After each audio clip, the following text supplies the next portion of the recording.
So I quit Wuthering Waves, and not because I hate it. Honestly, it's actually the opposite. I genuinely love the combat, the movement, the bosses, the world, the storytelling. This moment was perfect. They killed it. It's perfect. And just how different it feels from other gacha games. But I'm gonna be honest with you. After 2.4, I just got burnt out. I was covering too many games. I was streaming too much. And there was a little bit of controversy in the community, but water under the bridge. But WuWa just didn't feel exciting to play anymore. It honestly just started feeling like another obligation. So I decided to step away. But then Koro just had to do it, right? They announced the Cyberpunk Edgerunners collab, and you don't know this about me, Edgerunners is one of my favorite animes, and Cyberpunk 2077 is one of the best games ever made. Seriously, if you have not played it, stop the video now and just go play it. Just do that. That'll make me happy. But for the first time in a while, I genuinely wanted to come back. So today, I'm returning to Wuthering Waves to see, after taking a long break, what's changed? What did I miss? How does the game feel now? But most importantly, in a sea of gacha games that are really fighting for your time, is WuWa actually worth coming back to?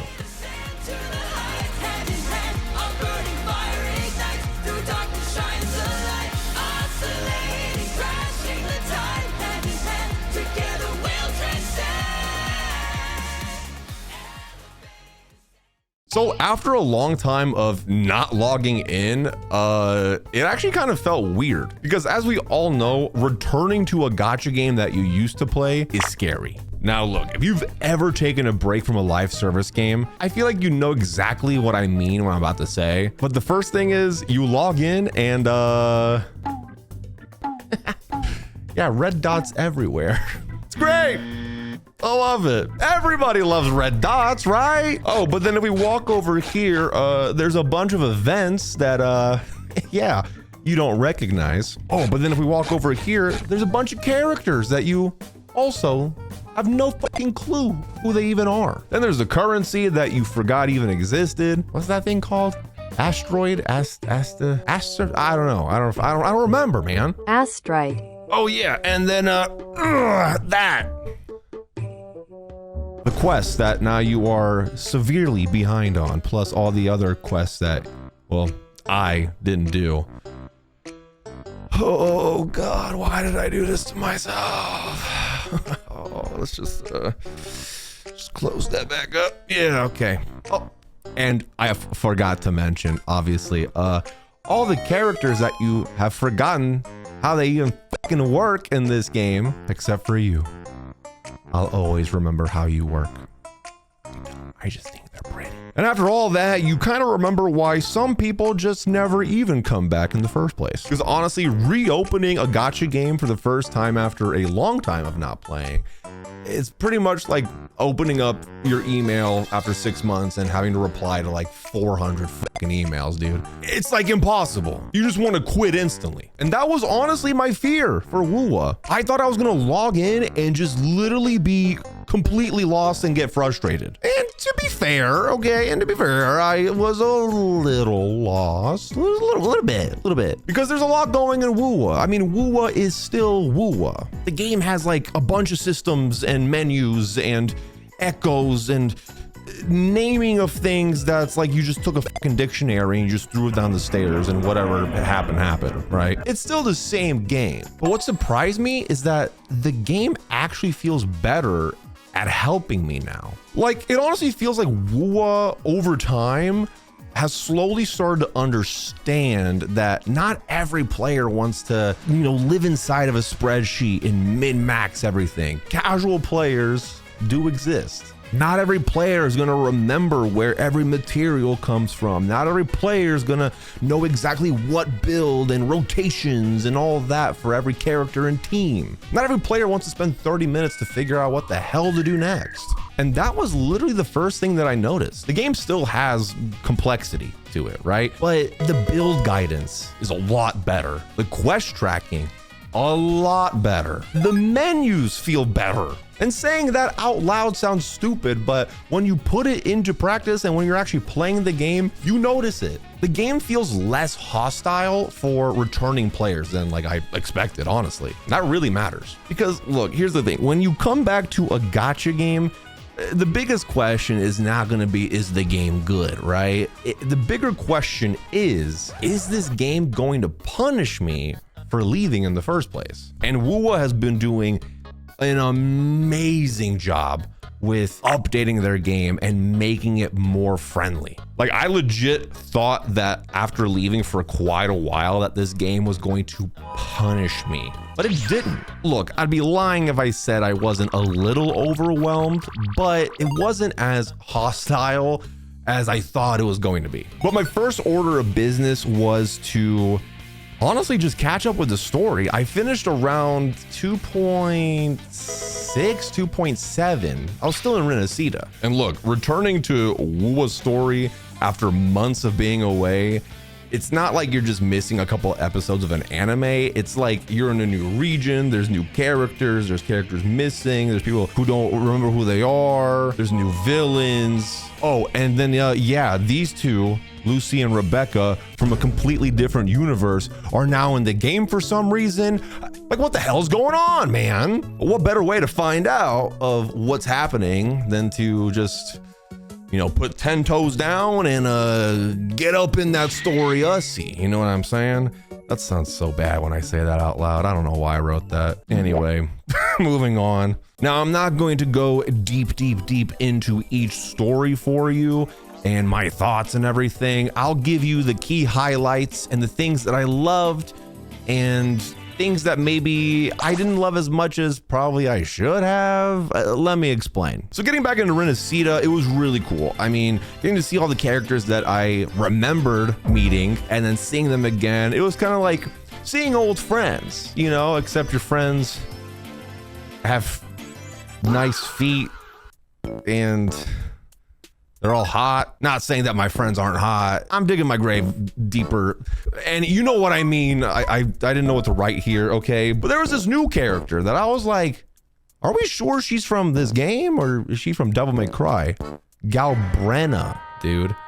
I had no clue who she was. And low-key, I kind of just thought, yeah, she looks all right. Now, before you go into the comments, let me cook, all right? Let Doro cook a little bit. Here's the thing. This is what usually happens with gacha games. I think that initially, and then I start playing the quest and getting to know the character better. And then guess what? My bank is calling me, asking me, this is like the 10th time we've done this, man. We can't keep letting you go into the fucking negatives of your account. Anyway, she's awesome. I was loving the story, the lore behind her. She's a badass.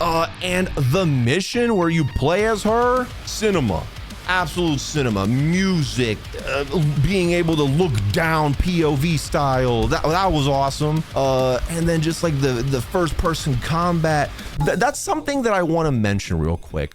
WuWa does something I love. They don't really play it safe. I noticed that they like to try new things that you don't really see in other gacha games. Sometimes it doesn't work. Sometimes it's a little janky. Sometimes it's like, not that great. But most of the time, it pays off. Like, I thought that whole sequence of running as Galbrenna in first person mode and shooting and fighting and jumping, like, it was so cool. And it really helps with the pacing of the story. Because we all know, I mean, let's be honest, gacha game storytelling, it's good, yes, but I'm the type of guy that's so used to like AAA action games and indie games. I like that kind of storytelling, and gacha game storytelling can sometimes just be a little walk over here, let's talk for an hour, okay cool, I'm gonna walk 2 feet over here now, and now I'm gonna talk for another 30 minutes and say a bunch of bamboozly shit. You know what I mean? It just throws a lot at you. It's kind of visual novelty, but WuWa does a very good job. Yes, it still has that at the core of its storytelling, but it feels better paced. I don't know. Like, it feels like I'm watching an anime and I'm more interested, and they don't take forever to get to the point, and then they like to mix in different gameplay to, like, you know, keep it engaging. And before you know it, a 4-hour quest feels like I was only playing it for an hour. That's something I've always loved with WuWa, and I'm glad that they've kept that up. Now, yeah, like I said, I'm not going to go too deep into all the story quests, but the segue into 3.0 where you meet Chisa, oh my God, dude, the city that you go to and Chisa and that story, oh my God, bro, I love her. She's like one of my favorite characters now. And that city was like, even though it was compact and kind of linear to explore, I mean, it's full of detail. I mean, sometimes I forget I'm playing a fucking gacha game at this point, dude. Like, you can just stop and be like, wow, I wonder whose phone is burning alive right now playing this game. I seriously don't know how this game runs on mobile. But then skipping over to 3.0, where we go to Star Torch Academy, which I kept calling Star Conch for some reason. Not gonna lie to you, I hadn't really seen too much about it. I was just confused. I was like, why are we going here? Like, from what I saw on Twitter and stuff, I was like, why are we at a school? I was just really confused. And from things that I saw on the internet, it just kind of looked meh to me. Oh boy, but I was wrong. I was wrong. I was wrong. Doro was wrong. He's wrong. He's wrong. He's wrong. When you first get there to Lahai Roy, oh my God, gorgeous. What a way to open up to a new area. I'm also not gonna lie. I kind of thought that the motorcycle was gonna be a dumb gimmick. I was wrong. Yeah, no, the motorcycle, it can be janky at times, a little bit janky at times, but for the most part, it's awesome. For like a good 30 minutes, I spent like putting different characters on the bike and just riding around in cinematic mode, listening to music with my chat. Like, that's how amazing this is, dude. 3.0 was giving WuWa like a new flavor, right? Very different from Renacita, but I think that's a good thing. I really vibe with the whole like futuristic space aesthetic, so this was great for me. And all the different characters, man, like they all have their own vibe and like personalities. And before we go to the comments, let me cook. Not gonna lie, when I saw Mornier, I was like, she looks all right. And then I watched her trailer, and then I did the quest. Isn't it? I see. Then let me be the Oh my God, I would do literally anything for her. I gotta calm down. I'm a grown man. Grown man. Step out of it. I quickly fell in love with Mornier, and I would literally lift a Toyota Camry above my head for her to have a safe walkway somewhere. That's my metaphor. Yeah, it was just the characters that we were meeting in 3.0 that I was like, yo, these characters are awesome. I'm liking them a lot. And it surprised me. Here's something that did happen that kind of was scary territory for me to get into. Well, let's talk about it. My chat was hyping up 3.1. They're like, Doro, you've been on this earth for a good 25 years. I'm 25. You've never seen cinema like you're about to see. They were hyping 3.1 up so much that like it was gonna blow my nutsack off, dude. Like, that's how amazing it was gonna be, right? And then I did 3.1, and I thought it was great. Not cinema. Let me explain before you hit the dislike button and go to Twitter. Let me tell you exactly what I told my Twitch stream. All right. And also spoilers for 3.1 and Lahai Roy and some characters. All right. You've been warned. You can skip past this part. Finding out that Imeth is technically your daughter because you raised her when she found you when she was young and she ran away from her family. I thought that whole story was great. Really good. But this is what I had said. I felt like I personally wanted more time to get to know Imeth. I thought having all of these revelations and all these things happen and these reveals all happen in one story quest and one story patch was too much, personally. You know, I think I would have maybe liked it to be stretched out a couple patches, right? Like where the big reveal is like maybe 3.2, right? Or something. I just personally, for me, when we were playing, like I liked Imeth, but I just, when all that stuff got revealed, I was like, I don't know, I just didn't feel attached I just didn't really care that much. Like I cared, but like not to the point where people were like, oh my God, Doro, you never saw it coming. Oh my God, this was peak cinema. This is better than The Godfather. Interstellar who? Oh no, this is peak storytelling. And I'm just gonna be straight up with you. For me, it was not. I sound like that. I did not hit her. I did not. Like I said, I thought it was really good. I just wanted more time to get to know Imeth and stuff, and like kind of spread it out just a little bit. Because yeah, when we got to the point of the reveal, I was like, oh, whoa, that's cool. Okay. And then like when she sacrifices herself and all that, like it didn't really hit me that hard because I had just got to know her and I don't know. I just felt like I didn't really have that much of a connection with her. Now, again, story things are going to be different for everybody, but that's where I'm coming from. I still think it was very good, very interesting, but it didn't hit me like people were expecting it to hit me. And maybe that also played a part in it. Maybe the overhype of it or the hype itself killed it for me. I don't know. Maybe I have higher expectations. I don't know. But man, I had people in my chat being like, well, Doro, you know what, LTAG, you actually don't understand because you don't have a child. You don't have kids, so you wouldn't understand. What the f does that have to do with anything? Also, I have 4 children, by the way, my dog and my 3 cats. All right. Anyway, but like people were telling me, you don't know what good storytelling is. Brother, I mean, I hate to sound like this, but I watch a lot of amazing movies. I play a lot of amazing games. And maybe just for me, I prefer the storytelling of like a AAA game and not a gacha game.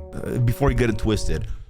3.1, good. I like. Very much, I like. Very good, but not peak cinema. My brains are blown out from how amazing that was. Like, all right, I'm definitely not gonna be checking Twitter for the next few days. But speaking about storytelling, let's skip over to 3.4, the Cyberpunk Edge Runners collab. Yeah, that made me cry. Like it did. And oh God, I love Edge Runners anime, and the fact that they got the writer to come back and write this new story, oh, it was the closure I needed, and that storytelling there. I thought that was peak cinema. I think I'll talk about it more in the video later, but man, amazing story. Dude, I don't know if you guys can hear it, but my dog is barking so much upstairs. I hope it's not coming through on the microphone. But yeah, anyway, to wrap up this section of the video and the story-wise, yeah, I missed a lot, dude. Like a lot. And while I do think that returning players are gonna have a moment of what the hell is happening, I also just feel like WuWa's story feels a lot more confident now in the way they tell it. And I just love the way that they pace their stories. Like, I respect it. Like in all the gacha games that I play, I mean, it's a breath of fresh air. It really is. But having a good story is half the battle. All right, because most people don't quit gacha games because the lore is getting crazy and too ambitious. They quit logging in because they probably feel burnt out and just exhausted. So the next question is one that actually matters for returning players like myself. Does WuWa respect your time more now? So let's talk about what's actually changed, and honestly, this is probably gonna be the most important part of this video. If you're a returning player, you probably don't only care about the story. You care about the real stuff, okay? I've been watching too much Sopranos lately. But you're probably asking, okay, is building characters better? Are echoes still annoying? Is exploration better? Does the game still feel overwhelming? Can I play this game casually without feeling like I need a degree? And from what I've experienced so far, the answer is WuWa is still a complicated game, but it respects you more than it used to. Let me explain, right? Okay, so there's still gacha, right? Materials, builds, echoes, dailies, events, typical blah, blah, blah, blah, blah, you know, 9 to 5 grind of a gacha game. But now it feels a little bit different because it feels like it's reduced the friction, right? And that's a big deal. The first thing that stood out to me was the character progression. Oh my God. You know, back in my day, we didn't have a lot of these optimizations of like leveling your characters and like the loadouts and all that. You would have to go to like Pridewind to check builds and materials and how do you do this, how do you do that. But a lot of this stuff now is actually built into the game. There's better guide tools, and then there's better build recommendations. You have character progression planners to help you build your characters and keep track of what you need. There's skill priority recommendations, because you're looking at all this, dude. I mean, it's a lot. Oh my God, this one, the one-click upgrade improvement. Every gacha game should do that, dude. Every gacha game should do that. If you're not doing that, I'm gonna calm down. Every gacha game should do that. And again, maybe if you're a hardcore player, you probably don't care about all of this. You know everything because you're a meta player. Rip-a-doo-ba-doo, okay? I only make fun of you because I'm not you, okay? But for normal people and casuals, this stuff really matters. And it compounds into a great experience. Because the biggest barrier to entry into a gacha game is not always difficulty. It's the mental friction. Logging in and just getting overwhelmed, or having to go through a bunch of tedious menus and ways of doing things. It's simplified a lot of it. So it makes it feel more enjoyable to log in, figure out what you want to do, and just play. You know, that's the whole point. Getting a lot of the tedious hard things out of the way, for the most part, it allows you more time to enjoy the game. So yeah, from the time I've been away, dude,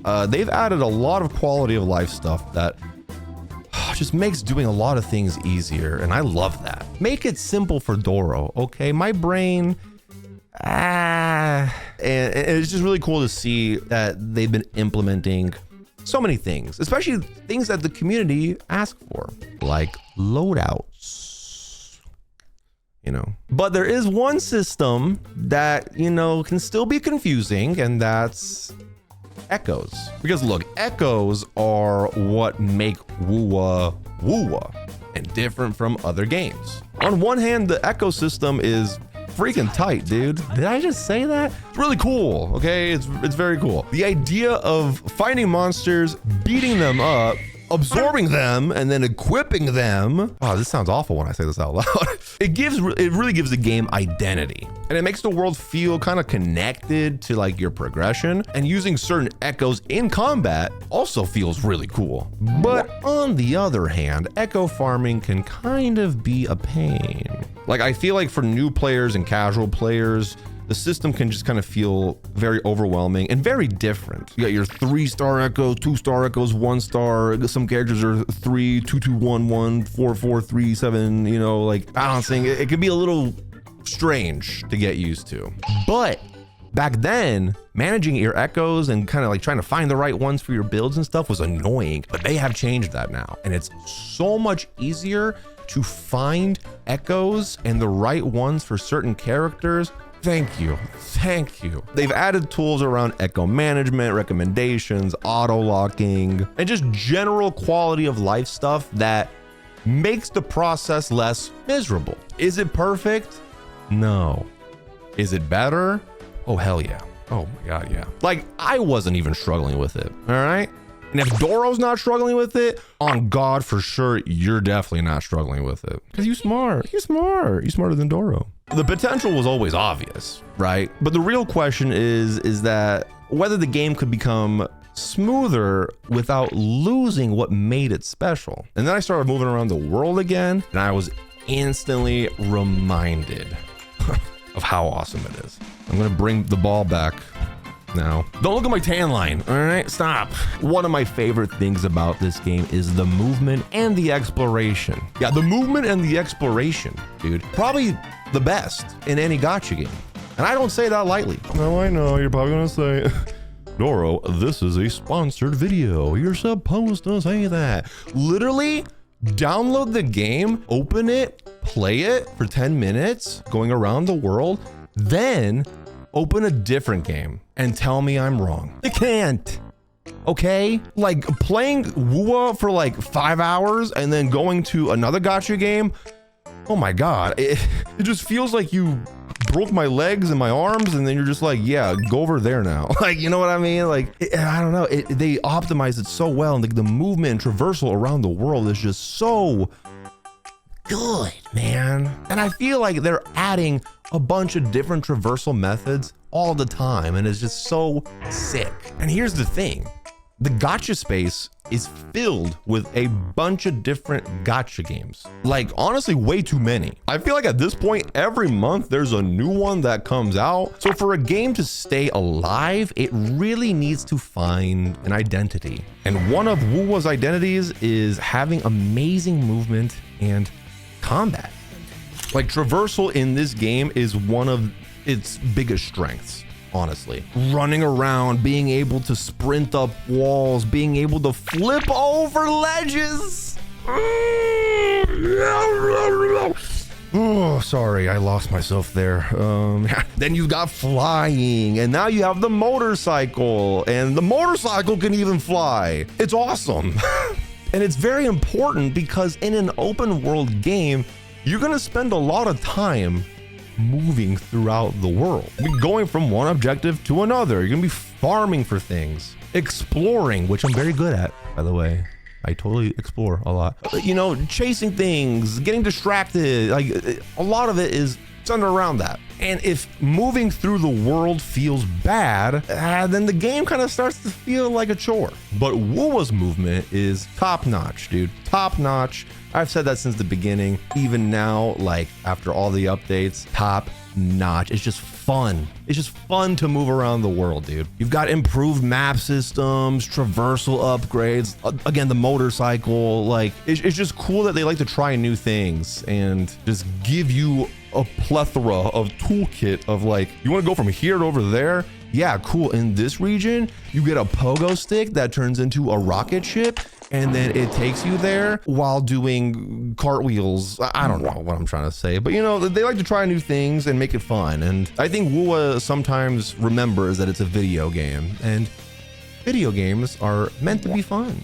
And honestly, man, I missed it. Like, that's the thing that WuWa still has. The game feels cool and fun, even when you're not doing anything important. But after all of that, the funny part is that's not what brought me back. The thing that got me to reinstall WuWa after a long break from it is honestly more ridiculous when you say it out loud, but it's Cyberpunk. Now, I'm gonna be completely honest with you here, man.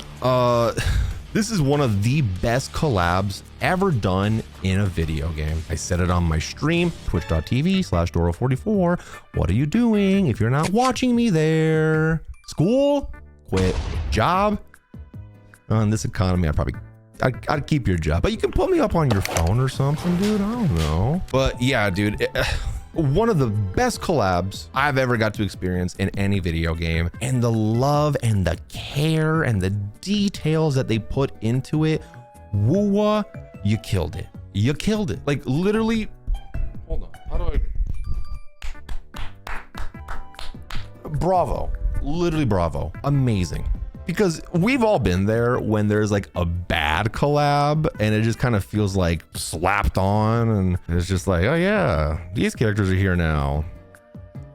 Money? But this, they got the writer from the show, and just, like I said, the details and the character personalities. Oh my God. I said this on Twitter, but like, Rebecca curses. She curses.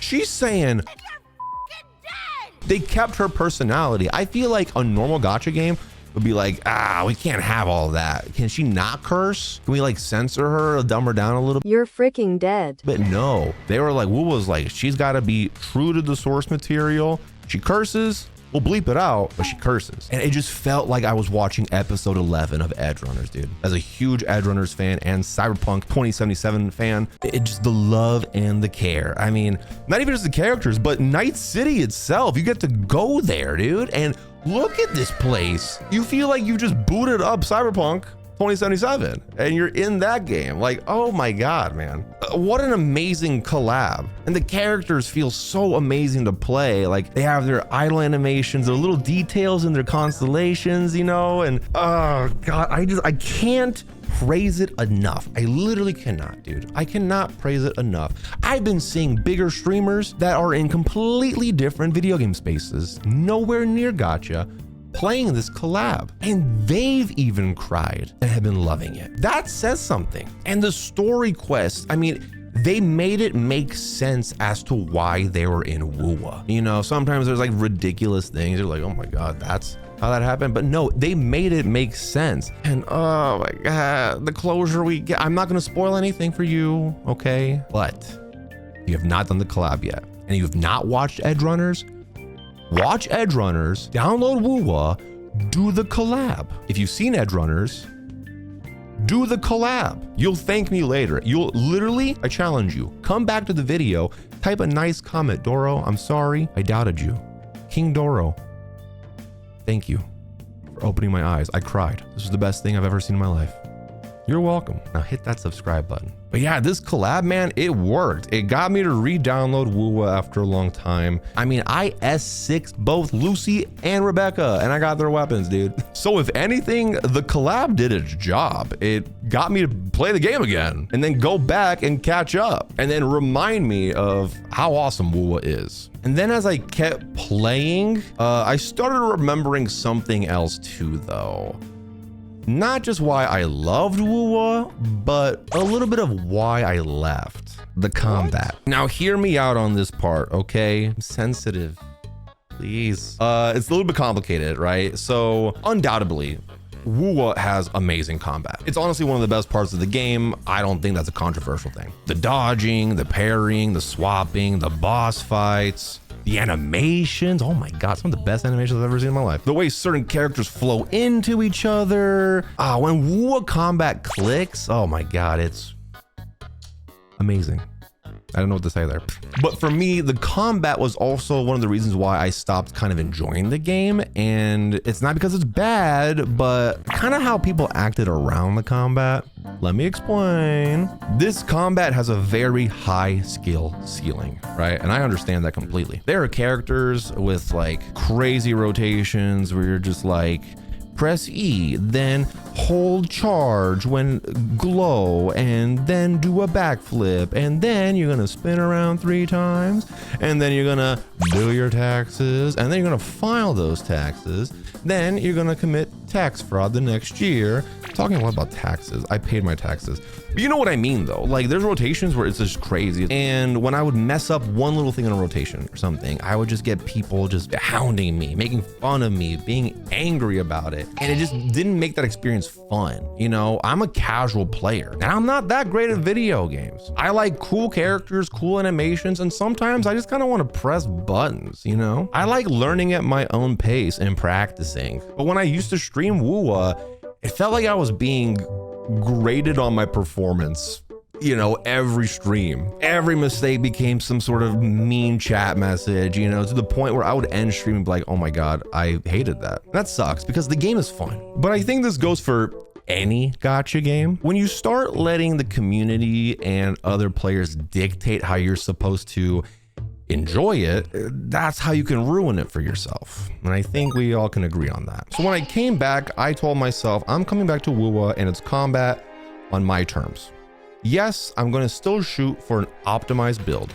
Yes, I'm going to try to loosely understand what they do. But if I mess up a rotation or, you know, I don't do the exact switcheroos, intro, outro, bada bing, bada boom, you know what I mean? Like, that's fine. And if someone's gonna make fun of me for it, I don't know, I'll make fun of them or something, I don't know. Now, I will say with a little asterisk, right? With endgame content and like hard bosses, as we all know right here, these lists right here. Yeah, you're gonna definitely wanna know what you're doing. But that's the whole point of endgame and like the hard bosses and stuff, right? Like, the test to see if you truly understand the characters in the game. But like I said, I was being told off even when I was doing casual things, man. I like to play casually and have fun. Oh no, have fun with a gacha game. All right, bro. Right, and I feel like a lot of casual players probably feel that. So I am here to say, yes, you can play this game casually and enjoy it, and you don't have to min-max everything and know every single rotation. Okay, if you think otherwise, get a job. I don't know, bro. I say that as I'm standing in my basement in front of a green screen, but I guess it's technically my job. I don't know. But thinking about it, that's like my biggest realization though, coming back. I don't think WuWa stopped being fun. I think I stopped letting it be fun. I let every fight become some sort of weird performance review. Every build became a debate. Every stream became a rotation seminar. You know, every mistake became evidence that I was playing wrong. I was taking it too seriously. And that's honestly a terrible way to enjoy a video game. Coming back to WuWa, I'm playing on my own terms.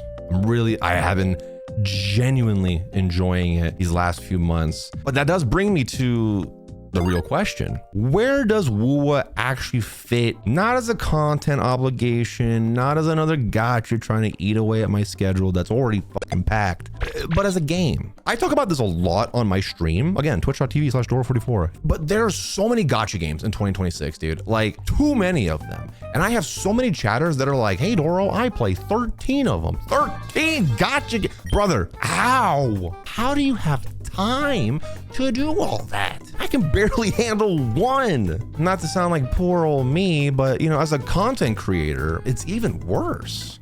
Because suddenly the game isn't just a game. And I feel like a lot of people don't realize this, but it's content, it's a video, it's a stream, it's a sponsor, it's a thumbnail, it's a title. It's eating away at your schedule. I mean, that was one of the reasons why I just had to stop. With WuWa obviously not being my main game, I just had to make room for my main content and honestly my life. I'm not just some robot, you know, that like makes content and then I go charge for a couple hours and I come back. You know, I got a life, dude. Got a lovely wife. I got a dog. I gotta eat, even though I eat probably a little bit too much though. Could probably lose a few pounds. So for me, the question is definitely not, is WuWa better than X gacha game? I don't care. That conversation is very boring. I also just don't think that WuWa needs to replace anything. Yeah, I know. Uh-oh, Doro said it. You're telling me that you can play multiple gacha games that are supposedly competitors to each other and enjoy both? Yeah, you can. Ew. WuWa offers a different experience. It offers fast and fluid combat, very scary boss fights, a whole completely different world, different story pacing. You know, I don't need WuWa to become like my entire life. It scratches a different itch than the other gacha games that I play. I don't need to stream it every week until I freaking hate it, or make videos and cover every banner and cover everything. You know, I don't have to. It honestly just needs to have a healthy spot in my rotation of gacha games. And after coming back, I think I can. And now you're probably thinking, well, Doro, that other gacha game that you play so much of, are you at that point with that game? Genuinely? No, I'm not. But that's not the point of this video. The point right now I'm trying to make is how do I fit WuWa healthily back into my schedule? I definitely want to keep up with the story because I'm really enjoying it and I'm just enjoying the characters and the world. And I'll make videos when I feel like making videos for it. Because genuinely, over the last few months of catching up in this game, it's been awesome. With all that said, this leads me to my final question to answer for you guys. Is Wuthering Waves worth returning to? No. End video. I'm joking. Imagine. Imagine after all that. No. Yes, for sure. It's probably not for everyone. You know, I think that goes for any game, really. But if you left because you felt like the game kind of felt rough around the edges, it's definitely worth checking out again. If you left because you felt like the systems were overwhelming, I will say the game feels so much better. So many quality of life improvements. It's definitely worth getting back into. If you left because you felt like the world and the exploration, the movements, the characters were kind of bland, it's definitely 100% worth coming back to. The game gets so much better after 2.0, trust me. And with the Cyberpunk collab happening right now, I mean, you get a free Rebecca, by the way. That's cool. And she's a 5-star, by the way. So that's also even more cool. I think now is a great time to come back to the game. People always ask me, it is like, is this game worth playing? Brother, it's free. It's not like I'm asking you to spend $70 or $80, whatever, how much games are now. $1,000. GTA 6 is probably gonna be $1,000. It's not like I'm asking you to spend $100 to play this game. It's just download for free, try it, see if you like it. You might fall in love with it, dude. So here's the thing. I love the game since the beginning. And do I regret stepping away? No. Honestly, I think stepping away was good because it gave me that space that I needed to reevaluate things, and coming back with a different mindset. Oh my God, I appreciate the game so much more, you know, but I can only enjoy WuWa if I can just let it be a video game for me and just not take it too seriously. And I'm trying to do that with all my gacha games, really. Some people take these gacha games very seriously. Trust me, I've met them. But yeah, after all my yapping, I hope you enjoyed my video and my thoughts on coming back to the game and my experience with it. Because honestly, WuWa is an amazing game, and coming back to it felt better than I expected. Thanks for watching.